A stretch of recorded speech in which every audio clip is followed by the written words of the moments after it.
स्वागतम सुस्वागतम। स्वागत है मित्रों आप सभी का हमारे YouTube चैनल हिंदी साहित्य में। स्वागत करता और आपके मंच संचालन करता है टी निरंजन।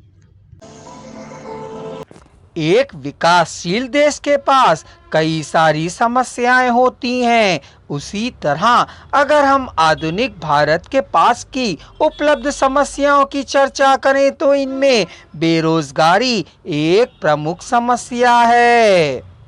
बेरोजगारी का अर्थ है बिना रोजगार के किसी का होना, फिर चाहे वह युवा हो या युवती, बूढ़ा हो या जवान, स्त्री हो या पुरुष।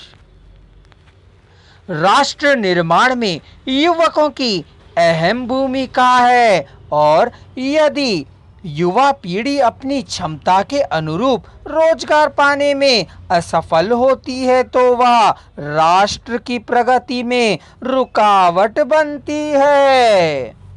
अगर हम सरकारी आंकड़ों को देखें तो हम यह कह सकते हैं कि देश में बेकारी की समस्या किस हद तक बढ़ चुकी है, जिस पर अब शायद ही हम नियंत्रण पा सकते हैं।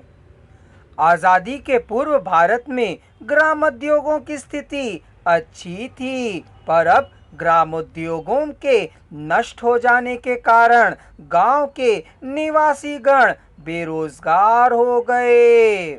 उनके उद्योग धंधे ठप हो गए। वहां की जनता रोजगार की तलाश में शहर की तरफ भागने लगी। वर्तमान दूषित शिक्षा पद्धति को बेरोजगारी का दूसरा प्रमुख कारण माना जाता है। अंग्रेजों ने उक्त शिक्षा इसलिए प्रारंभ की थी कि उन्हें कार्य करने हेतु कुछ पढ़े लिखे क्लर्क मिल सकें, पर अफसोस के साथ कहना पड़ रहा है कि आज भी वही शिक्षा नीति चल रही है। बढ़ती जनसंख्या को भी हम बेरोजगारी का एक मुख्य कारण मान सकते हैं। सरकार की बेकारी के निवारण के लिए देश का औद्योगिक विकास करना चाहिए, जैसे कि उदाहरण स्वरूप हमारे देश में कृषि और औद्योगिक उत्पादन की असीम संभावनाएं हैं। इस क्षेत्र में सरकार को चाहिए कि वे किसानों को प्रशिक्षण, आधुनिक बीज, खाद तथा नवीनतम कृषि यंत्रों की जानकारी उपलब्ध करा सके।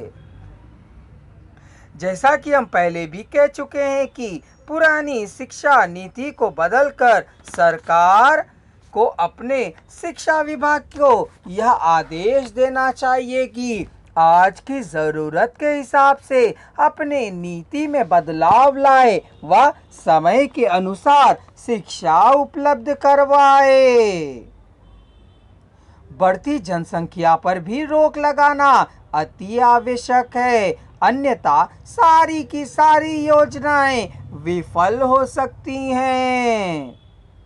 हम संतोष कर सकते हैं कि हमारी सरकार उक्त विषय पर जागरूक है और ताजा आंकड़ों को देखें तो काफी हद तक उसे कामयाबी भी मिली है। जैसा कि हम जानते हैं कि बेरोजगारी एक गंभीर व जटिल समस्या है, जिसके निवारण के लिए अनेक उपायों की आवश्यकता है। सरकार ने इससे निपटने के लिए कई योजनाएं प्रारंभ की, जिसमें हमसे आशा बंधी है हम उसे धीरे धीरे वह समस्या सुलझा सकते हैं। आज के शिक्षित वर्ग को हमें परिवार नियोजन के बारे में जानकारी देना अति आवश्यक हो गया है, ताकि बढ़ती जनसंख्या पर हम लगाम लगा सकें और बेरोजगारी पर नियंत्रण पा सकें।